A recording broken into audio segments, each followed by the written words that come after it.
सभी विद्यार्थियों को नमस्कार। स्वागत है आप सबका आपके अपने परिवार स्टडी विद आरके में। कल की परिचर्चा जो हमने की थी वो उत्तर प्रदेश की नदियों का जो उद्गम स्थल के आधार पर वर्गीकरण किया था। आज की परिचर्चा को जारी रखते हुए हम गंगा नदी के बारे में विस्तृत से परिचर्चा करेंगे। तो गंगा नदी जो है पूरे भारतवर्ष में सबसे महत्वपूर्ण नदी है। लंबाई सबसे ज्यादा इसकी है पूरे भारतवर्ष में। यह धार्मिक रूप से बहुत ही पवित्र नदी मानी जाती है। इसके और जो नाम से पुकारे जाते हैं भागीरथी, सुरसरी, देव नदी, पद्मा, जाह्नवी। गंगा नदी का जो उत्तर भारत का मैदान है उसकी अर्थव्यवस्था का मेरुदंड कहा जाता है। उसके कृषि में बहुत ही महत्वपूर्ण योगदान है और जो है उसके आसपास के जो क्षेत्र हैं गंगा का मैदान जो है वहाँ का उपजाऊ क्षेत्र जो है गंगा नदी से लाया हुआ जो गाद है उसके जमाव से कारण ही हुआ है। तो हम गंगा नदी का उत्तर प्रदेश के बारे में चर्चा करेंगे ही करेंगे, लेकिन गंगा नदी का निर्माण कैसे हुआ, इसकी उत्पत्ति कैसे हुई, किन किन नदियों से मिलकर के गंगा नदी बनी, पहले इसके बारे में चर्चा करेंगे। और गंगा नदी की जो हम बता दें लंबाई जो है कहाँ से कहाँ तक है, वो उत्तराखंड से चल के उत्तर प्रदेश, बिहार, झारखंड, पश्चिम बंगाल से होते हुए बांग्लादेश में प्रवेश करके बंगाल की खाड़ी में गिरती है। तो हम सबसे पहले परिचर्चा शुरू करेंगे गंगा नदी कैसे बनी, इसका उत्पत्ति स्थल कहाँ से है। तो गंगा नदी का जो उत्पत्ति स्थल है उत्तराखंड के उत्तरकाशी जनपद में जो है गंगोत्री ग्लेशियर के पास जो है गोमुख स्थान से हुआ है। इसको नोट कर लीजिएगा आप लोग। पूछता है क्वेश्चन में अक्सर कि गंगा नदी का उद्गम स्थल क्या है, तो गंगोत्री ग्लेशियर कभी कभी रहता है गंगोत्री और कभी कभी गोमुख रहता है, तो दोनों ही माना जाता है। अगर दोनों एक साथ हैं तो आप उसको गोमुख को ही मानेंगे, ठीक है। तो गंगा नदी का उद्गम स्थल जो है गंगोत्री है। गंगोत्री से आगे आती है यहाँ पर, तो यहाँ एक मासरताल ग्लेशियर है। मासरताल ग्लेशियर से भिलांगना नदी निकलती है। यहाँ पर आकर जब दोनों नदियां जहाँ पर मिलती हैं उसको जो है गोविंद प्रयाग कहते हैं, जहाँ पर ही भारत का सबसे बड़ा सबसे ऊंचा जो है बांध जो है टेहरी बांध बना हुआ है। यहीं पर राम तीर्थ सागर है। फिर यहाँ से गंगा भिलांगना नदी और जो है ये भागीरथी नदी मिलकर के आगे बढ़ती हैं। तो ये यहाँ पर देवप्रयाग, लेकिन देवप्रयाग से आने से पहले जो है तमाम नदियां जो है मिलकर के अलकनंदा नदी का निर्माण करती हैं। तो अलकनंदा नदी के बारे में पहले चर्चा करते हैं।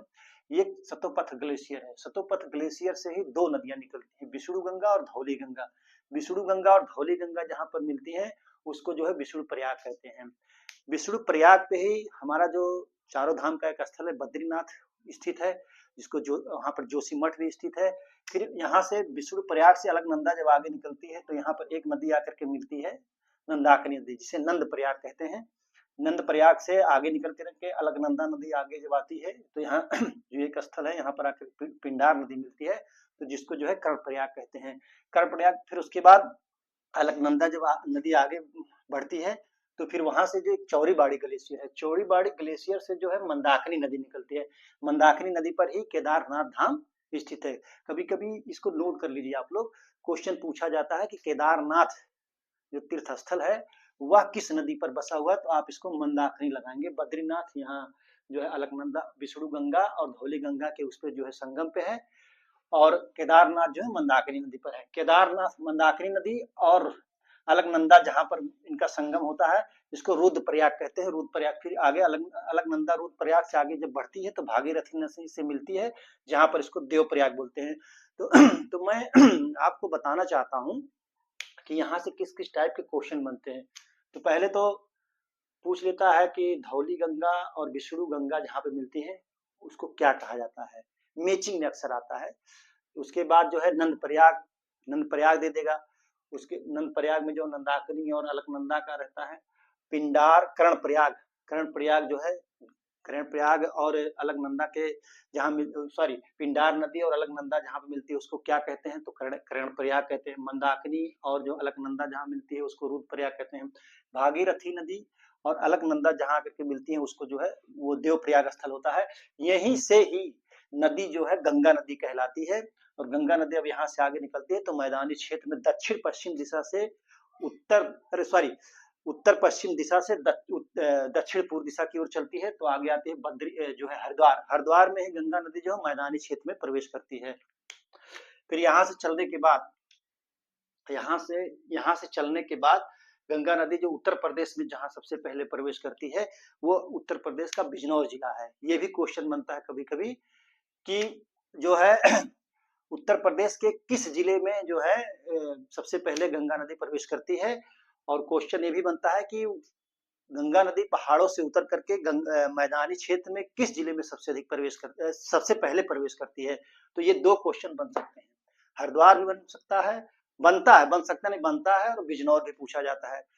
तो जब हम चलेंगे आगे उत्तर प्रदेश में, तो उत्तर प्रदेश के जो है 28 जनपद जो है 28 जनपदों से होकर के जो है ये गंगा नदी जो है बिजनौर से बलिया तक जाती है। तो शहर है, तो सॉरी जनपद है बिजनौर, मुजफ्फरनगर, मेरठ, अमरोहा, हापुड़, बुलंदशहर, अलीगढ़, संभल, कासगंज जो है, बदायूं, फर्रुखाबाद, शाहजहांपुर, हरदोई, कानपुर देहात, कन्नौज, कानपुर नगर, उन्नाव, रायबरेली, जो फतेहपुर, कौशाम्बी, प्रतापगढ़, प्रयागराज, मिर्जापुर, भदोही, वाराणसी, चंदौली, गाजीपुर और बलिया।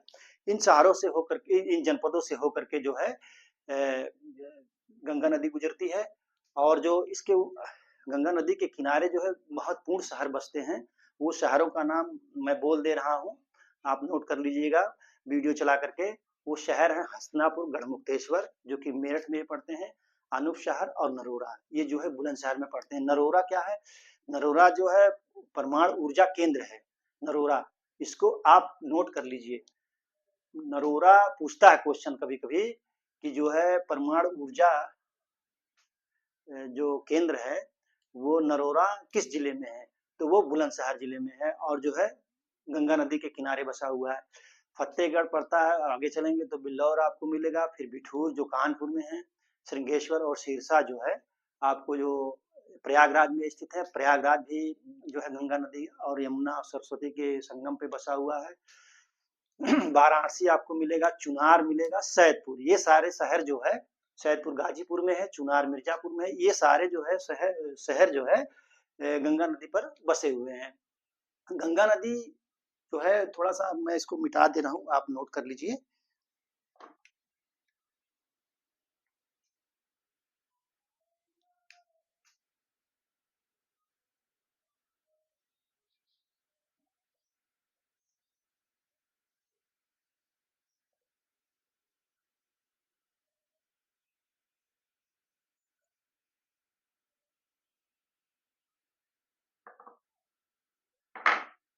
गंगा नदी की जो सहायक नदियां हैं वो बाएं तरफ से क्रमशः है रामगंगा, गोमती और सरयू। घाघरा यहाँ से निकलती तो घाघरा, लेकिन आगे चल के इसको सरयू कहा जाता है।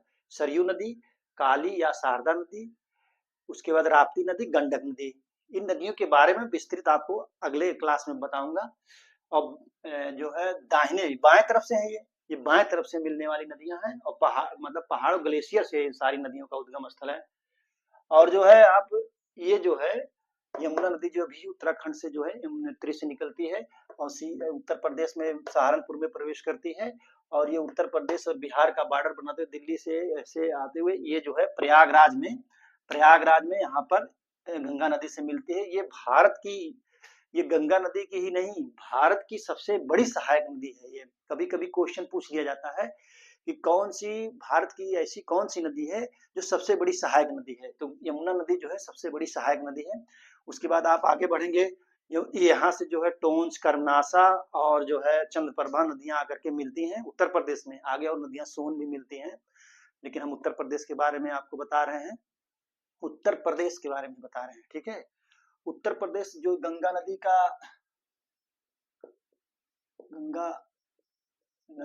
की लंबाई कहीं कहीं आपको 2525 मिलेगा किलोमीटर और कहीं कहीं 2510 किलोमीटर मिलेगा, ठीक है। तो दोनों ही माना जाएगा, लेकिन अगर 2510 2525 रहेगा तो आप 2525 को लगाएंगे। ये गंगा नदी की लंबाई है उत्तराखंड से लेकर के बंगाल की खाड़ी तक। और उत्तर प्रदेश में जो गंगा नदी की लंबाई है वो 1450 किलोमीटर है। कितना है? 50 किलोमीटर है। ठीक है, लिख दूं क्या?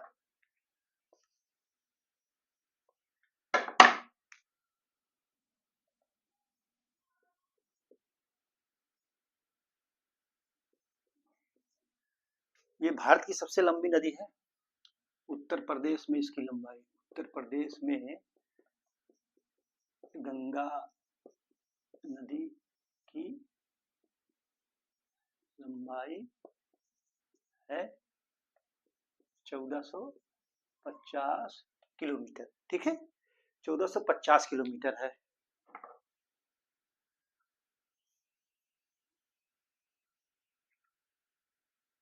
चौदह सौ पचास किलोमीटर गंगा नदी की लंबाई उत्तर प्रदेश में है। टोटल लंबाई 2525 या 2510 किलोमीटर है। भारत में बहने वाली नदियों में इसका तीसरा स्थान है। ब्रह्मपुत्र और सिंधु नदी के बाद गंगा नदी का आता है। इसको जो है नोट कर लीजिए आप लोग।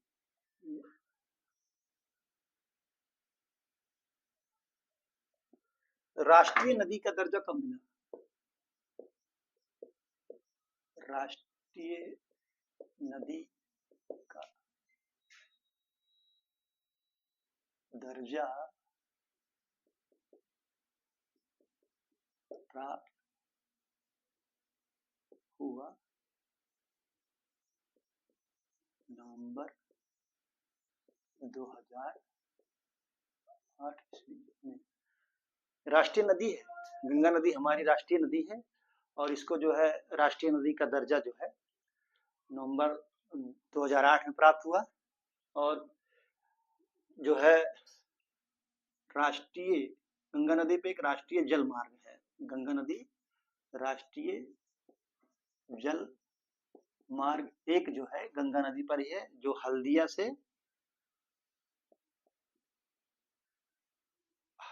से प्रयागराज तक है। प्रयागराज तक राष्ट्रीय जलमार्ग संख्या 1, राष्ट्रीय जलमार्ग संख्या 1 जो है वो हल्दिया से प्रयागराज तक इसको माना गया है, मतलब माना गया है। तो ये रहा आज की परिचर्चा गंगा नदी के बारे में। और हाँ, ये चीज मैं बताना आपको भूल गया, बता दूं, गंगा नदी जो है इसको नोट कर लीजिए तो बता दूं।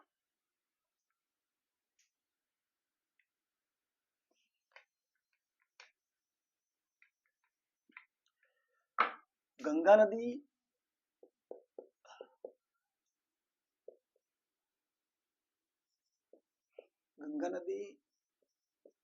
सबसे अधिक प्रदूषित जो है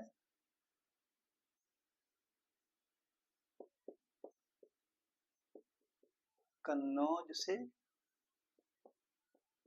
वाराणसी तक है। और गंगा नदी की जो सबसे अधिक लंबाई वाला, जिस गंगा नदी जो है बदायूं जिले में सबसे अधिक लंबाई से गुजरती है, सबसे अधिक गंगा नदी की लंबाई से होकर गुजरती है बदायूं जनपद से, बदायूं जनपद से होकर गुजरती है। ठीक है, और वो कितना इसका है 133 किलोमीटर, 133 किलोमीटर। ठीक है, ये मैंने आपको बताया, इसको नोट कर लीजिए आप लोग।